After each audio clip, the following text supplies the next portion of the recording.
بسم اللہ الرحمن الرحیم وعنہ انہ قال ان رسول اللہ صلی اللہ علیہ وسلم قرأ عام الفتح سجدتا فسجد الناس كلهم منهم الراکب والساجد علی الارض۔ انہی سے روایت ہے حضرت ابن عمر رضی اللہ تعالی عنہ سے کہ رسول اللہ صلی اللہ تعالی علیہ وسلم نے فتح مکہ والے سال، جس سال مکہ معظمہ فتح ہوا، تو فتح مکہ کے وقت آیت سجدہ کی تلاوت فرمائی۔ فسجد الناس كلهم، تو تمام لوگوں نے سجدہ کیا، خود نبی کریم صلی اللہ تعالی علیہ وسلم نے اور جو وہاں حاضرین تھے وہ سب نے سجدہ کیا۔ منہم الراکب والساجد علی الارض، ان میں کچھ ایسے لوگ بھی ہیں جو سوار تھے اور کچھ ایسے لوگ بھی ہیں جو زمین پر سجدہ کرنے والے تھے، یعنی کچھ لوگ اپنی سواری سے نیچے اتر گئے تھے اور کچھ اپنی سواری پر ہی تھے۔ جس وقت آیت کریمہ کی تلاوت نبی کریم صلی اللہ علیہ وسلم نے کی تو اس وقت کچھ لوگ سواری سے بھی اترے نہیں، سواری ہی پر تھے، یعنی اونٹ وغیرہ پر سوار تھے، اور کچھ لوگ نیچے اتر گئے تھے۔ تو جو نیچے اتر گئے تھے انہوں نے زمین پر سجدہ کیا، اور جو سواری سے اترے نہیں تھے تو فرمائے کہ حتی ان الراکب لیسجد علی یدہ، جو راکب تھے انہوں نے اپنے ہاتھ پر سجدہ کیا، ہاتھ بڑھا کے اسی کو ہاتھ پر اپنے وہیں سجدہ کر لیا۔ رواہ ابو داؤد، اس حدیث کو ابو داؤد نے روایت کیا۔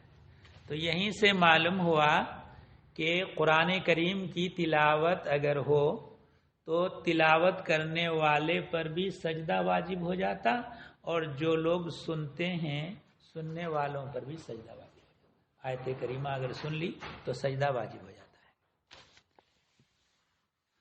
ان عائشہ قالت کان رسول اللہ صلی اللہ علیہ وسلم یقول فی سجود القرآن باللیل سجد وجہی للذی خلقہ وشق سمعہ وبصرہ بحولہ وقوتہ۔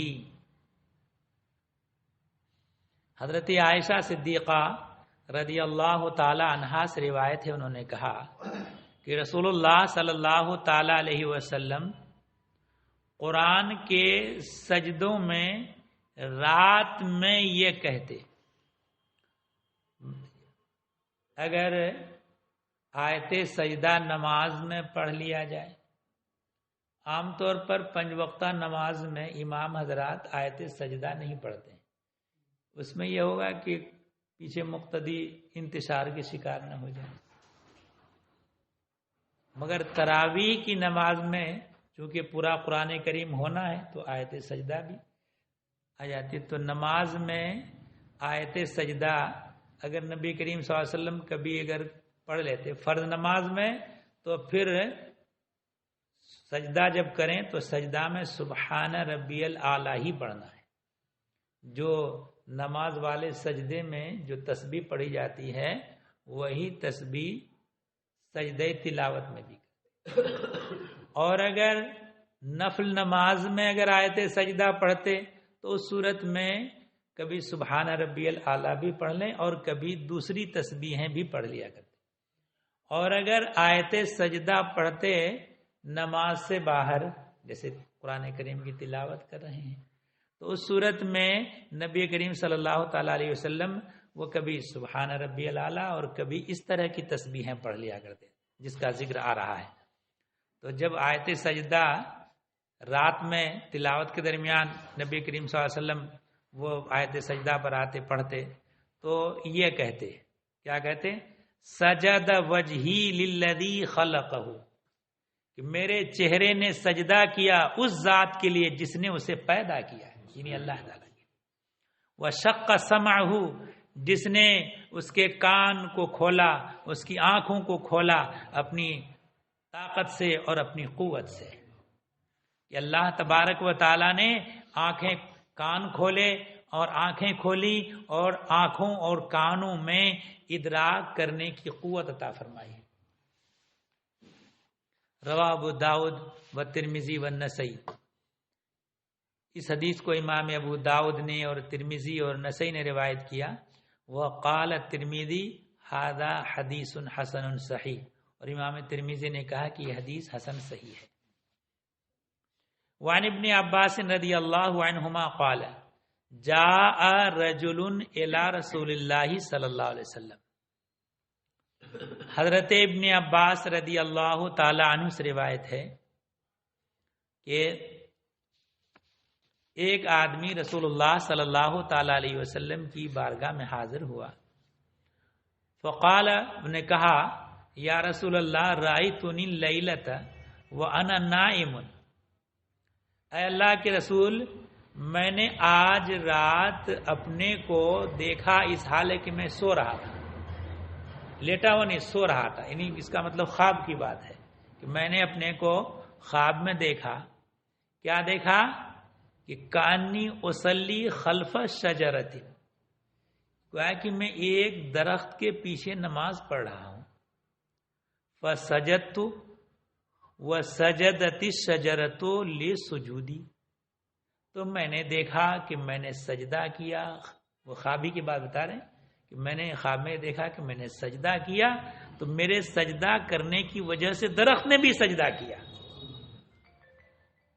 فسمعتها تقول، تو میں نے اس درخت کو یہ کہتے ہوئے سنا کہ وہ درخت کہہ رہا تھا. یہ خواب کی بات بتا رہے ہیں. کیا کہہ رہا تھا وہ درخت؟ اللہم اکتب لی بہا عندک اجرا، اے اللہ میرے لیے اس کی وجہ سے، یعنی سجدہ کی وجہ سے اپنی بارگاہ میں اجر لکھ دے، اجر عطا فرما. وضع عنی بہا وزرن، اور مجھ سے اس کی وجہ سے، اس سجدہ کی وجہ سے گناہ کو مٹا دے. وجعلھا لی عندک ذخرا، اور اس سجدہ کو میرے لیے اپنی بارگاہ میں ذخیرہ بنا، یعنی تاکہ اس پر ہمیں اجر و ثواب ملے.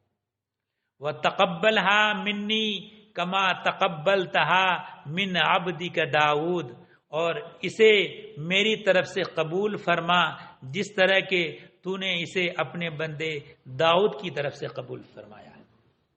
حضرت داؤد علیہ السلام. قال ابن عباس، حضرت ابن عباس نے فرمایا فقرأ النبی صلی اللہ علیہ وسلم سجدتن ثم سجد، تو نبی کریم صلی اللہ تعالی علیہ وسلم نے آیت سجدہ پڑھی پھر سجدہ کیا. فسمعتہ، تو میں نے ان کو یہ فرماتے ہوئے سنا، ہوا یقول مثل ما اخبرہ الرجل عن قول الشجرۃ، تو میں نے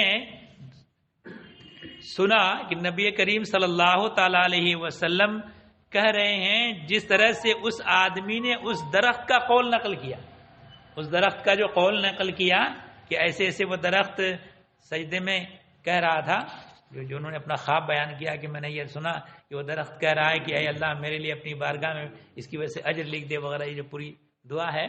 تو کہا کہ اسی طرح نبی کریم صلی اللہ علیہ وسلم نے کہا. رواہ ترمذی و ابن ماجہ، اس حدیث کو امام ترمذی نے اور ابن ماجہ نے روایت کیا ہے. الا انہ لم یذکر، البتہ ابن ماجہ کی روایت میں وَتَقَبَّلْهَا مِنِّي كَمَا تَقَبَّلْتَهَا مِنْ عَبْدِكَ داؤد، یہ ذکر نہیں ہے. باقی سب پورا ذکر ہے، یہ ٹکڑا ذکر نہیں ہے. وقال الترمذی ھذا حدیث غریب، اور امام ترمذی نے کہا کہ یہ حدیث غریب ہے. وعن ابن مسعود ان النبی صلی اللہ علیہ وسلم قرأ والنجم فسجد فيها وسجد من كان معه. حضرت ابن مسعود رضی اللہ تعالی عنہ سے روایت ہے کہ نبی کریم صلی اللہ تعالی علیہ وسلم نے سورہ نجم کی تلاوت فرمائی. جو قرآن کریم کی جو ایک سورتیں ہیں، تو ان سورتوں میں سے ایک سورت ہے نجم. سورہ نجم کی تلاوت فرمائی. فسجد فیہا، تو اس میں سجدہ کیا. وسجد من کان معہ، اور ان سب نے سجدہ کیا جو ان کے ساتھ تھے. غیر ان شیخن من قریش اخذ کفن من حسا، سوائے اس کے کہ قریش میں سے ایک بوڑھا اس نے اپنی ہتھیلی میں حسا، کنکریاں، چھوٹی چھوٹی کنکریاں کو کہا تھا حسا، حسا لیا، کنکریاں لی، او تراب یا تراب مٹی، کنکریاں یا مٹی اپنے لب میں اپنی ہتھیلیوں میں لیا، فرفعہ الی جبہتہ، اپنی پیشانی کی طرف اٹھایا، وقال یکفینی ھذا، مجھے یہی کافی ہے۔ پیشانی زمین پر رکھ کے سجدہ نہیں کیا بلکہ کنکری کو اوپر اٹھا لیا، ہے نا، اوپر اٹھا کر کے بجائے پیشانی جھکانے کے نیچے اٹھا کر کے پیشانی کے پاس لے گیا اور کہا کہ مجھے یہی کافی ہے۔ تو اللہ تبارک و تعالی تو آیت سجدہ پر پیشانی زمین کی طرف جھکانے کا حکم دیتا ہے، اس بندے نے یہ کیا تو قال عبداللہ نے کہا فَلَقَدْ رَأَيْتُهُ بَعْدُ قُتِلَ كَافِرًا، پھر بعد میں نے دیکھا کہ وہ آدمی کفر کی حالت میں قتل کیا گیا، کہ اس نے جو ہے بجائے پیشانی زمین پر رکھنے کے مٹی ہی اوپر اٹھا کر کے اپنا، تو گویا کہ اس اعتبار سے سجدے کی اس نے تحقیر کی۔ تو اللہ تبارک و تعالیٰ کی شان دیکھی کہ اس آدمی کو ایمانی نصیب کافر ہونے کی حالت میں مرا۔ متفق علیہ، یہ حدیث متفق علیہ، امام بخاری امام مسلم دونوں نے اس حدیث کو روایت کیا۔ وزاد البخاری فی روایت، ایک دوسری روایت میں امام بخاری نے اتنا اور اضافہ کیا ہے، وہ ہوا امیہ بن خلف، اور وہ کون تھا؟ امیہ ابن خلف تھا۔ وعن ابن عباس قال ان النبی صلی اللہ علیہ وسلم سجد فی صاد، حضرت ابن عباس رضی اللہ تعالیٰ عنہ سے روایت ہے، انہوں نے کہا کہ نبی کریم صلی اللہ تعالیٰ علیہ وسلم نے سورہ صاد میں سجدہ کیا۔ وقال سجدها داؤد توبتن ونسجدها شکرن، سورہ صاد میں جو سجدہ ہے تو اس کے بارے میں حضرت داؤد علیہ السلام کے سجدے کا ذکر ہے، تو کہا کہ داؤد نے تو توبہ قبول ہونے پر سجدہ کیا، کہ توبہ کی قبولیت پر سجدہ کیا، اور ہم جو سجدہ کرتے ہیں تو اس کا شکر بجا لاتے ہیں۔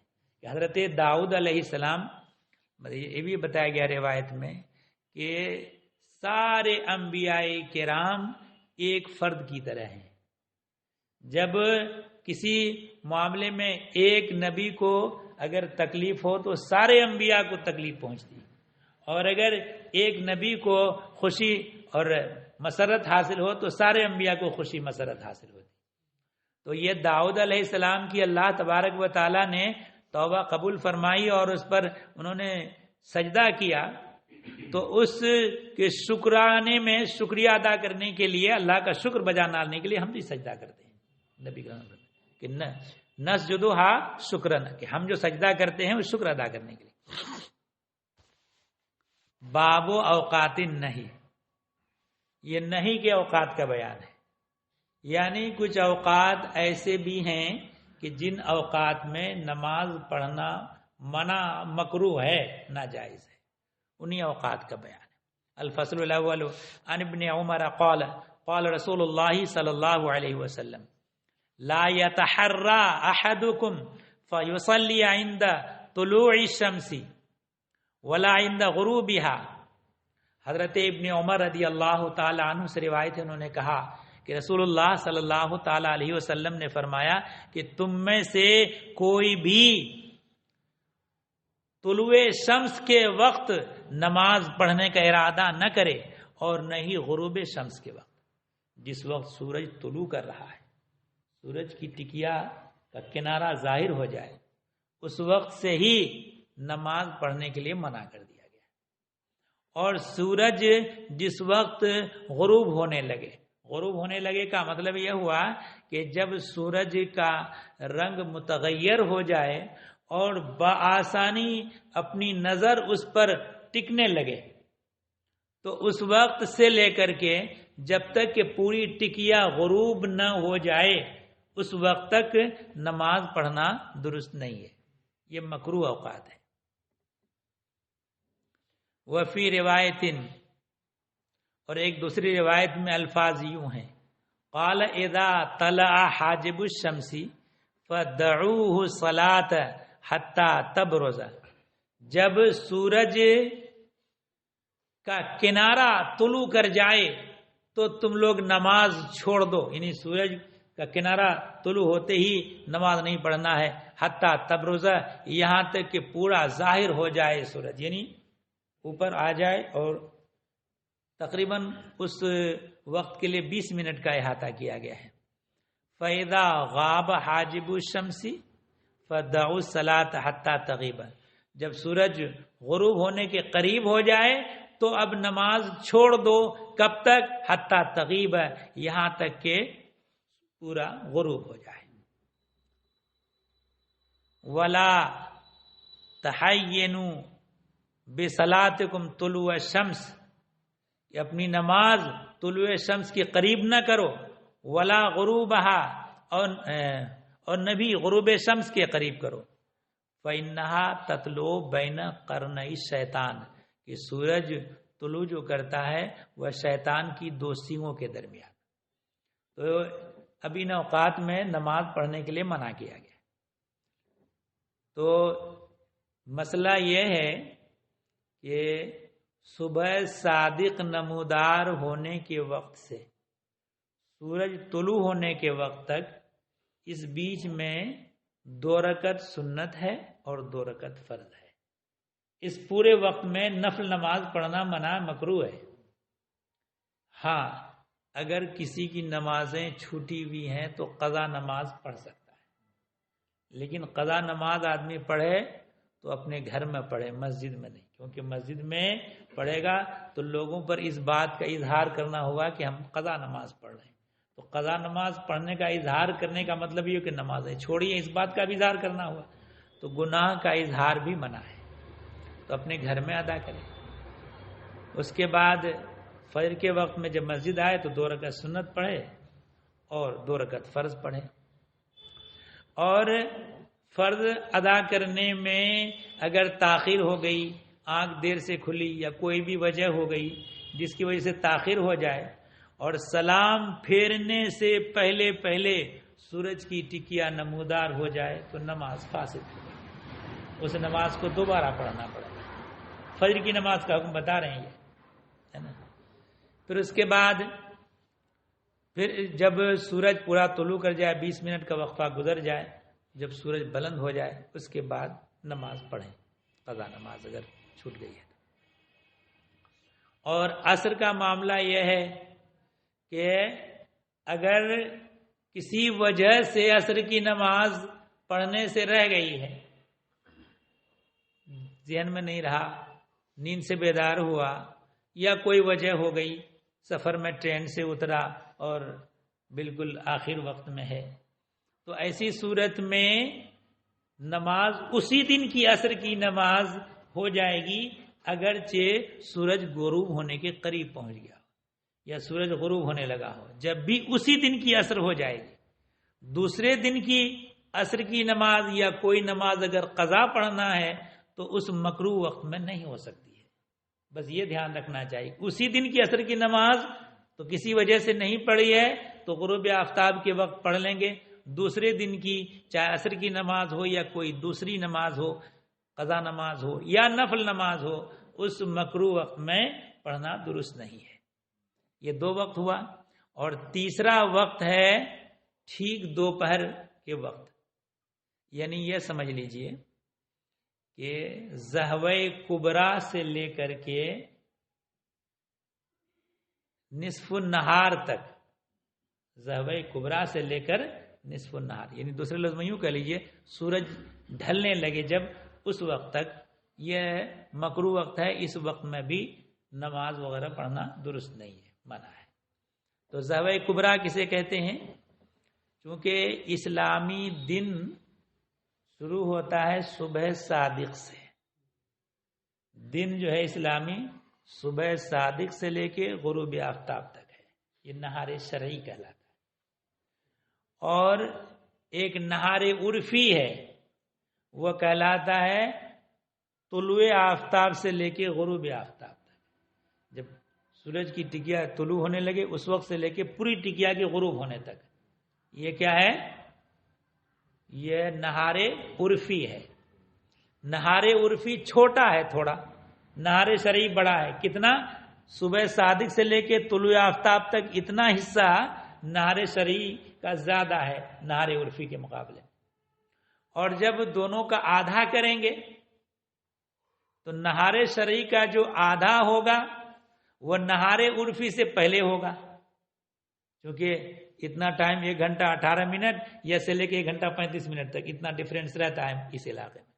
تو 1 گھنٹہ 18 منٹ یا کچھ زیادہ، اتنا ٹائم جو ہے نہار عرفی کے بنسبت زیادہ ہوگا.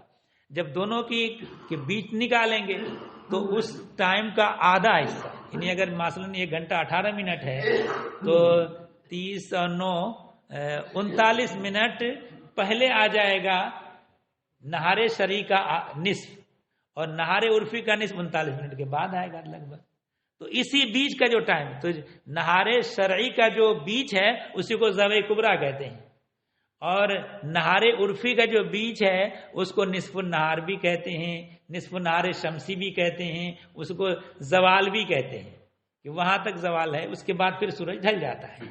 تو اسی بیچ میں جو وقت آتا ہے یہ وقت مکروہ وقت ہے، اس میں نماز وغیرہ پڑھنا منع ہے.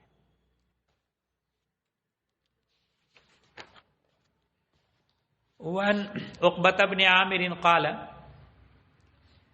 3 ساعات كان رسول الله صلی اللہ علیہ وسلم ينهانا ان نصلي فيهن، کہ حضرت عقبہ ابن عامر سے روایت ہے، انہوں نے کہا کہ 3 اوقات وہ ہیں کہ نبی کریم صلی اللہ تعالی علیہ وسلم ان تینوں اوقات میں ہم کو نماز پڑھنے سے منع فرماتے تھے. ہم کو منع فرماتے تھے کہ ان 3 اوقات میں نماز پڑھیں، اور اس بات سے بھی منع فرماتے تھے کہ ان 3 اوقات میں اپنے مردوں کو دفن کریں. تو ان 3 اوقات میں جنازے کی نماز پڑھنا اس کو بھی مکروہ قرار دیا گیا ہے، مگر یہ اس صورت میں چونکہ جنازہ کے باب میں یہ آیا ہے کہ اس میں جلدی کرنا ہے. جب نبی کریم صلی اللہ تعالیٰ علیہ وسلم نے حضرت علی رضی اللہ تعالیٰ عنہ کو خطاب کرتے ہوئے کہا کہ اے علی یا علی لا تؤخر 3 چیزوں میں تاخیر نہ کرنا. 3 چیزوں کے بارے میں کیا؟ الصلاۃ اذا حانت، جب نماز کا وقت ہو جائے تو دیر نہ کرنا. والجنازۃ اذا حضرت، جب جنازہ آ جائے تو اب بلا وجہ کے لیے دیر نہ کرنا. والایما اذا وجدت لها کفوا، اور جب بے شوہر والی لڑکی کے لیے کفو مل جائے، مناسب رشتہ مل جائے، تو اب نکاح کرنے میں دیر نہ کرنا. تو اب جو ہے چونکہ جلدی کرنے کا حکم ہے تو اتفاق سے جنازہ لایا گیا انہی مکروہ اوقات میں، تو اس وقت جنازہ پڑھنے میں کوئی حرج نہیں، کراہت نہیں ہے. ہاں جنازہ تو ٹائم سے لایا گیا مگر دیر کر دی، کسی کا انتظار کرنے لگے اور اس میں مکروہ وقت آ گیا تو اب پڑھنا مکروہ ہے. لہذا اب یا تو پھر مکروہ وقت گزر جانے دیں یا مکروہ وقت سے انتظار نہ کریں، مکروہ وقت سے پہلے پڑھ لیں. تو فرمایا کہ جو کون کون سے 3 اوقات میں ہیں جن میں نماز پڑھنے اور میت کو دفن کرنے سے منع فرمایا، تو فرمایا حین تطلع الشمس بازغۃ حتی ترتفع، جس وقت کہ سورج طلوع کرے یہاں تک کہ بلند ہو جائے، سورج طلوع ہونے سے لے کے بلند ہونے تک. وحین یقوم قائم الظہیرہ، جس وقت کہ ٹھیک دوپہر ہو جائے اس وقت. حتی تمیل الشمس، یہاں تک کہ سورج جب ڈھل جائے. وحین تضیف الشمس للغروب حتی تغرب، اور جب سورج غروب ہونے کے قریب ہو جائے اس وقت سے لے کر کے غروب ہونے تک، ان 3 اوقات میں نماز پڑھنے وغیرہ سے منع فرمایا ہے۔ رواہ مسلم، اس حدیث کو امام مسلم نے روایت کیا ہے۔ وَنَبِي سعید الخدری قال قال رسول اللہ صلی اللہ علیہ وسلم لا صلاۃ بعد الصبح حتی ترتفع الشمس۔ حضرت ابو سعید خدری رضی اللہ تعالیٰ عنہ سے روایت، انہوں نے کہا کہ رسول اللہ صلی اللہ تعالیٰ علیہ وسلم نے فرمایا کہ فجر کی نماز کے بعد کوئی نماز نہیں ہے یہاں تک کہ سورج طلوع کر جائے۔ کوئی نماز نہیں ہے یعنی کوئی نفل نماز نہیں ہے، اور کوئی نماز کا اضافہ، حالانکہ آدمی فجر کے وقت میں فجر کی نماز پڑھنے کے بعد بھی قضا پڑھ سکتا ہے، نبی کریم صلی اللہ علیہ وسلم نے فرمایا کوئی نماز نہیں۔ اس زمانے میں نماز چھوٹنے کا تصور ہی کم تھا، ہے نا، اس لیے نماز چھوڑنے قضا نماز کا یہ نہیں ذکر فرمایا ہے۔ ولا صلاۃ بعد العصر حتی تغیب الشمس، اور عصر کی نماز کے بعد کوئی نماز نہیں ہے یہاں تک کہ سورج غروب کر جائے، تو غروب کرنے تک کوئی نفل نماز پڑھنا مکروہ ہے۔ متفق علیہ، حدیث متفق علیہ۔ وعن عمرو بن عبسہ قال قدم النبی صلی اللہ علیہ وسلم المدینہ فقدمت المدینہ فدخلت علیہ فقلت اخبرنی عن الصلاۃ۔ حضرت عمرو بن عبسہ سے روایت ہے، انہوں نے کہا کہ نبی کریم صلی اللہ تعالی علیہ وسلم مدینہ تشریف لائے، فقدمت المدینہ، تو میں بھی مدینہ حاضر ہوا، فدخلت علیہ، میں ان کی بارگاہ میں حاضر ہوا، فقلت اخبرنی عن الصلاۃ، تو میں نے عرض کی کہ نماز کے بارے میں مجھے بتائیے، فقال صلی صلاۃ الصبح ثم اقصروا عن الصلاۃ، فرمایا کہ فجر کی نماز پڑھو پھر نماز سے رک جاؤ، اب نماز نہیں پڑھنا، فجر کی نماز پڑھنے کے بعد کوئی نفل نماز وغیرہ یا کوئی بھی نماز نہیں پڑھنا۔ حین تطلع الشمس حتی ترتفع، جس وقت کہ سورج طلوع کر رہا ہو یہاں تک کہ بلند ہو جائے۔ فإنها تطلع حین تطلع بین قرنی الشیطان، اس لیے کہ سورج طلوع کرتا ہے، جس وقت طلوع کرتا ہے وہ شیطان کے دو سینگوں کے بیچ میں ہوتا ہے۔ شیطان کی دو سینگوں کے بیچ میں ہونے کی الگ الگ تشریحیں کی گئی ہیں۔ ایک تو یہ بتایا کہ اس وقت جو ہے جو سورج کو پوجنے والے جو لوگ ہیں اس وقت وہ عبادت میں مشغول ہوتے تھے، لہذا جب عبادت میں مشغول ہو تو شیطان جو ہے اس وقت حاضر آتا اور لوگوں پر یہ ظاہر کرنے کی کوشش کرتا ہے کہ یہ لوگ مجھے پوجتے ہیں، تو اس لیے اس وقت نماز پڑھنے سے اپنے کو روکے رکھو۔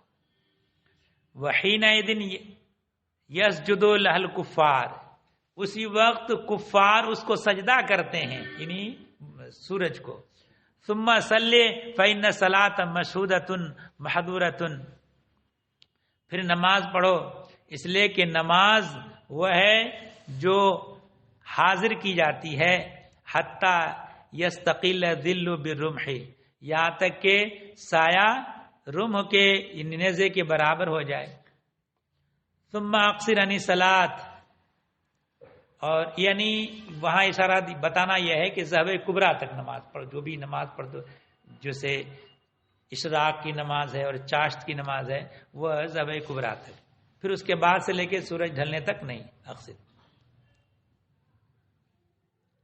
تو فرمایا کہ اقصر عن الصلاۃ، نماز سے رک جاؤ، فإن حینئذ تسجر جہنم، اس لیے کہ اس وقت جہنم بھڑکایا جاتا ہے۔ فإذا اقبل الفیء فصلی، اور جب سایہ بڑھنے لگے یعنی سورج ڈھلنے لگے تو اس کے بعد نماز پڑھو۔ فإن الصلاۃ مشہورۃ محظورۃ، اس لیے کہ نماز کی شہادت دی جاتی ہے، نماز حاضر کی جاتی ہے۔ حتی تصلی العصر، یہاں تک کہ تم عصر پڑھ لو۔ ثم اقصروا عن الصلاۃ، پھر نماز سے رک جاؤ عصر کی نماز پڑھنے کے بعد، کب تک؟ حتی تغرب الشمس، جب تک کہ سورج غروب نہ ہو جائے۔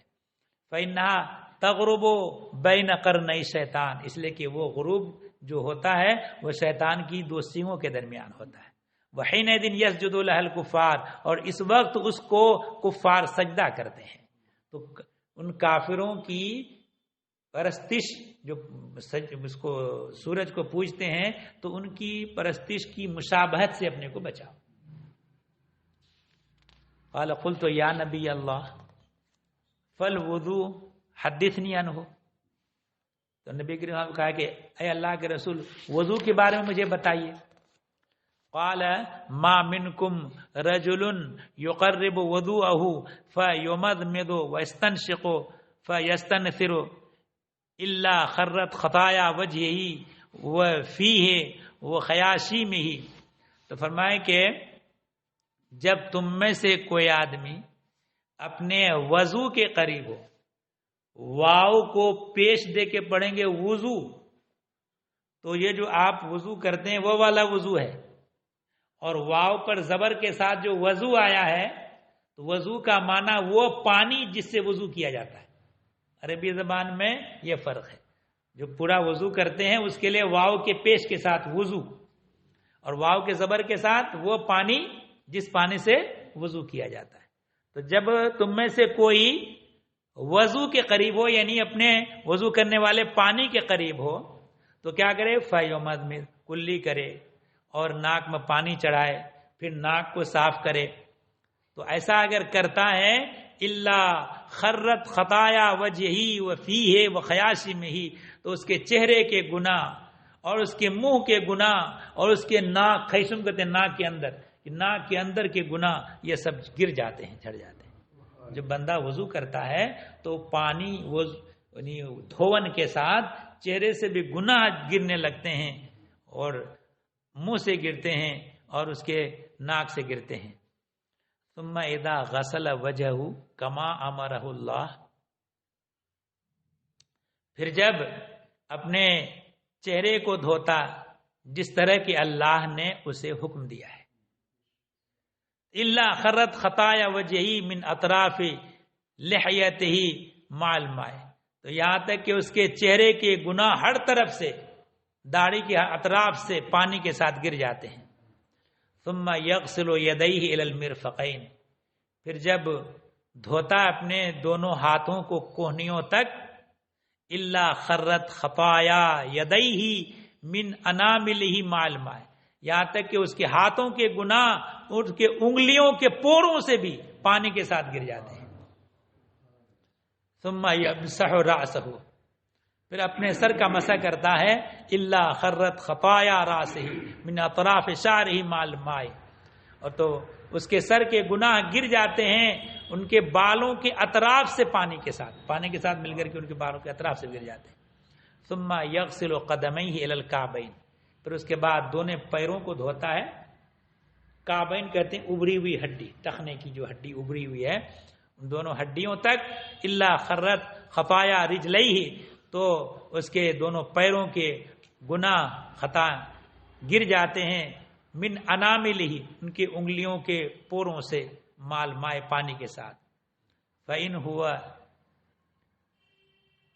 قام فصلی، پھر وہ کھڑے ہو کر نماز پڑھے. فحمد اللہ واثنى علیہ، تو اللہ کی حمد بجا لائے، الحمدللہ پڑھتا ہے، حمد بجا لاتا ہے، اللہ کی ثنا بیان کرتا ہے، سبحانہ پڑھتا ہے. وہ مجدہ، اور اس کی عظمت ظاہر کرے. بالذی ہوا لہ اہل، اس سے جو اس کا وہ اہل ہے، یعنی اللہ تعالیٰ کی جیسی کرنا چاہیے ویسی کرے.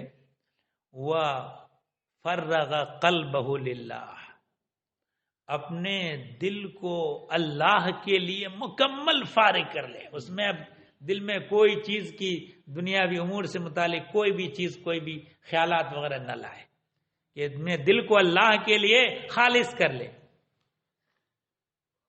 تو اگر ایسا کر لے تو کیا حکم، کیا اسے فائدہ ملتا ہے؟ تو فرمایا کہ الا ان صرف من خطیئتہ کہیئتہ یوم ولدتہ امہ. تو جب ایسا کر کے، جیسے بتایا وضو کرنا ویسے وضو کر لے، پھر نماز ادا کرے جیسے نماز پڑھنے کا طریقہ بتایا، اور اپنے قلب کو مکمل طور پر اللہ کے لیے خالص کر لے. اور جب پلٹتا ہے، لوٹتا ہے، اپنے خطاؤں سے ایسا نکل جاتا ہے جیسے کہ اس دن جس دن اس کی ماں نے اسے جنم دیا ہے. تو جس دن بچے کو جنم دیا اس دن بچے کے نامہ اعمال میں ایک بھی گناہ نہیں ہوتا. تو گویا کہ ایسا لوٹتا ہے کہ گویا کہ اللہ تعالیٰ اس کے گناہوں کو مٹا دیتا ہے۔ اور ایک بات یاد رکھیے، اس طرح کے جو فضائل جو مروی ہیں یہ گناہ صغائر کے بارے میں، گناہ کبائر جو ہیں وہ بغیر توبہ کے معاف نہیں کیے جاتے۔ تو وہ صحابہ کرام کا زمانہ تھا، ان حضرات کے لیے گناہ کبائر کا ارتکاب کرنے کا تصور ہی نہیں تھا، ہے نا۔ تو آدمی نماز چھوڑ دے تو نماز کی قضا ہی کرنا ہے، پھر اللہ کی بارگاہ میں توبہ کرے، قضا کرے۔ زکوٰۃ نہیں دی ہے، مال ہے تو توبہ کرے اور زکوٰۃ دے وغیرہ ذالک۔ یہ ہے کہ جو گناہ کبیرہ کا ارتکاب کیا ہے تو جس چیز کی بجاواری قضا کرنا ہے تو قضا کر لے، اور ادا نہیں کیا ہے تو ادا کر لے، اس کے بعد اللہ کی بارگاہ میں توبہ کرے تو اللہ تبارک و تعالیٰ توبہ قبول فرمانے والا ہے۔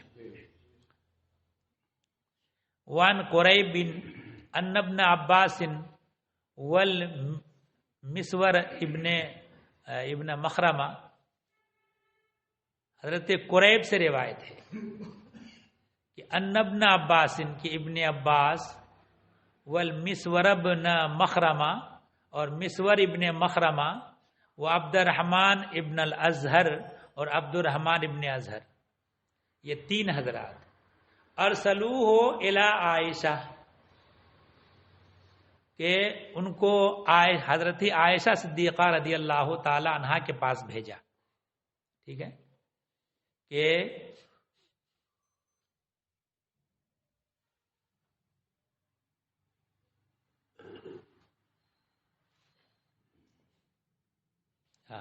یعنی قریب کو، ان تینوں حضرات نے حضرت ابن عباس، حضرت مسور ابن مخرمہ، حضرت عبد الرحمن ابن ازہر، ان تینوں نے قریب کو بھیجا حضرت عائشہ صدیقہ رضی اللہ تعالی عنہا کے پاس۔ کیا کہہ کر کے بھیجا؟ فقالو، کہا ان حضرات نے تینوں نے کہ اقرا علیہ السلام، ان کو سلام پیش کرنا، ان کی بارگاہ میں حاضر ہو کر سلام پیش کرنا۔ وَصَلْحَا عَنِ الرَّكَعَتَيْنِ بَعْدَ الْعَصْرِ، اور ان سے پوچھنا عصر کے بعد 2 رکعتوں کے بارے میں۔ کچھ لوگ جو عصر کے بعد 2 رکعتیں پڑھنے لگے ہیں تو ان 2 رکعتوں کا حکم پوچھنا جو عصر کے بعد کچھ لوگ پڑھنے لگے۔ قال فدخلت علی عائشہ، انہوں نے کہا کہ میں عائشہ کے پاس پہنچا۔ کون کریں؟ یہ قریب۔ فبلغتها ما ارسلونی، میں نے وہ خبر پہنچا دی جس کے لیے ان حضرات نے مجھ کو بھیجا تھا، یعنی ان کو پہلے سلام کیا، سلام کرنے کے بعد کہ ان تینوں حضرات نے مجھ کو بھیجا یہ پوچھنے کے لیے کہ عصر کی نماز کے بعد 2 رکعت نماز کا کیا حکم ہے۔ فقالت سل ام سلمہ، تو حضرت صدیقہ رضی اللہ تعالی عنہا نے کہا کہ تم ام سلمہ سے پوچھو۔ فخرجت الیہم، تو میں انہی کے پاس چلا گیا لوٹ کر کے، یعنی ان تینوں حضرات کے پاس۔ فردونی الی ام سلمہ، پھر ان تینوں حضرات نے حضرت ام سلمہ رضی اللہ تعالی عنہا کے پاس بھیجا۔ فقالت ام سلمہ، تو حضرت ام سلمہ رضی اللہ تعالی عنہا نے فرمایا سمعت النبی صلی اللہ علیہ وسلم ینہا عنہما، کہ میں نے نبی کریم صلی اللہ تعالی علیہ وسلم کو فرماتے سنا کہ ان دونوں رکعتوں سے نبی کریم صلی اللہ علیہ وسلم منع فرماتے۔ اب یہ ہے کہ حضرت عائشہ نے کیوں بھیجا؟ تو چونکہ براہ راست حضرت ام سلمہ نے نبی کریم صلی اللہ علیہ وسلم سے سنا تھا، تو انہوں نے یہ ہوگا کہ براہ راست نبی کریم صلی اللہ علیہ وسلم سے جو فرمان انہیں سنا ہے وہی سنا دیں گی وہ، ہے نا۔ ثم رأیتہ یصلیہما، پھر دیکھا، حضرت ام سلمہ کہتی ہیں کہ منع فرماتے تھے اور میں نے ان کو دیکھا کہ ان 2 رکعتوں کو پڑھ رہے ہیں عصر کے بعد، خود نبی کریم صلی اللہ علیہ وسلم۔ ثم دخل، پھر وہ آئے، فارسلت الیہ الجاریہ، تو میں نے ان کے پاس باندی کو بھیجا۔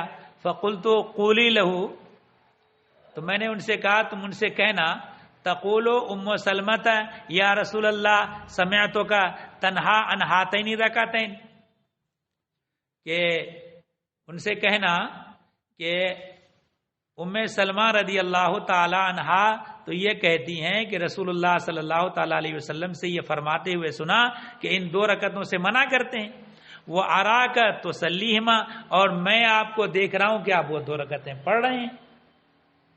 قال یبنۃ ابی امیہ، تو نبی کا فرمایا کہ اے ابن امیہ، سالتی عن الرکعتین بعد العصر، کہ تم نے عصر کے بعد کی 2 رکعتوں کے بارے میں پوچھا۔ انہ اتانی ناس من عبد القیس فشغلونی عن الرکعتین اللتین بعد الظہر، کہ میرے پاس عبد القیس کے قبیلے کے لوگ آ گئے، فشغلونی عن الرکعتین اللتین بعد الظہر، تو ظہر کے بعد جو 2 رکعت پڑھی جاتی ہے ان 2 رکعتوں سے مجھے مشغول کر دیا۔ مشغول کر دینے کا مطلب یہ ہے کہ وہ آ گئے اور انہیں احکام شریعت کے پوچھے، تو چونکہ دین کا حکم بیان کرنا یہ فرض نماز کے علاوہ جو اور نماز ہیں ان پر مقدم ہے، تو اس لیے نبی کریم صلی اللہ تعالی علیہ وسلم نے ان کو احکام شرع بتانا شروع کر دیا، اور احکام شرع بیان کرنے میں اتنا ٹائم لگ گیا کہ وہ جو 2 رکعتیں ظہر کے بعد پڑھی جاتی ہیں ان کا وقت نہیں ملا، تو اس لیے فہما ہاتان، یہی وہ 2 رکعتیں ہیں جو میں نے عصر کے بعد پڑھ لی۔ مگر محدثین علماء کرام فرماتے ہیں کہ یہ حکم نبی کریم صلی اللہ تعالی علیہ وسلم کے ساتھ خاص ہے کہ عصر کے بعد جو ظہر کے بعد والی جو 2 رکعتیں ہیں ان کی قضا عصر کے بعد کر لیں، اور دوسرے لوگوں کے لیے یہ حکم نہیں ہے، یہ نبی کریم صلی اللہ علیہ وسلم کے لیے خاص ہے۔ اسی وجہ سے اگر کوئی عالم ایسا ہو، کوئی فقیہ، کہ لوگ ان کے پاس اتنے زیادہ مسائل پوچھنے کے لیے آتے ہیں کہ ان کو وقت کم مل پاتا ہے، یہاں تک کہ بہت زیادہ آنے لگیں، تو ان کے اوپر سے سنت مؤکدہ کا جو حکم ہے وہ بھی نہیں رہتا، یعنی فرض پڑھ لیں اور سنت مؤکدہ اگر نہ پڑھ سکیں مسائل شریعہ بتانے کی وجہ سے تو ان کے اوپر گناہ نہیں ہے۔ جب یہ اعلیٰ بیان فرماتے کہ میرے ساتھ بھی ایسا معاملہ ہے کہ اگر میں ان سنتوں کو نہ پڑھوں تو میرے اوپر کوئی گناہ نہیں، اتنے مسائل آنے لگے تھے لیکن الحمدللہ کبھی سنت ہماری چھوٹتی نہیں، میں اس کے بعد بھی اللہ جو ہے نماز سنت پڑھا کرتے تھے، ہے نا، لیکن سوالات کی کثرت اتنی تھی کہ اگر وہ مشغول رہتے فتاوی لکھنے میں، مسائل شریعہ کے بیان کرنے میں، اور وہ سنتیں نہیں پڑھتے تو ان کے اوپر کوئی حرج نہیں تھا۔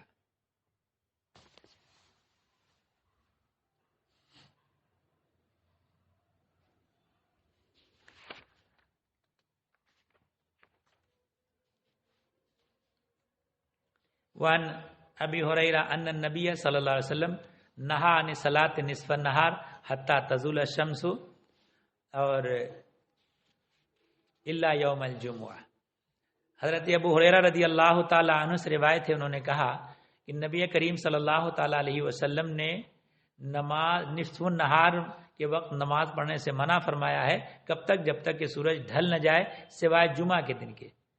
رواہ الشافعی، اس حدیث کو امام شافعی نے روایت کیا، لیکن امام اعظم کو جو روایتیں پہنچی ہیں اس میں علی الاطلاق ہے، جمعہ کے دن کا استثناء اس میں نہیں ہے، لہذا امام اعظم کے مذہب میں وہ جو مکروہ ہونے کا حکم دوپہر کے وقت ہے، جمعہ کے دن میں بھی ہے۔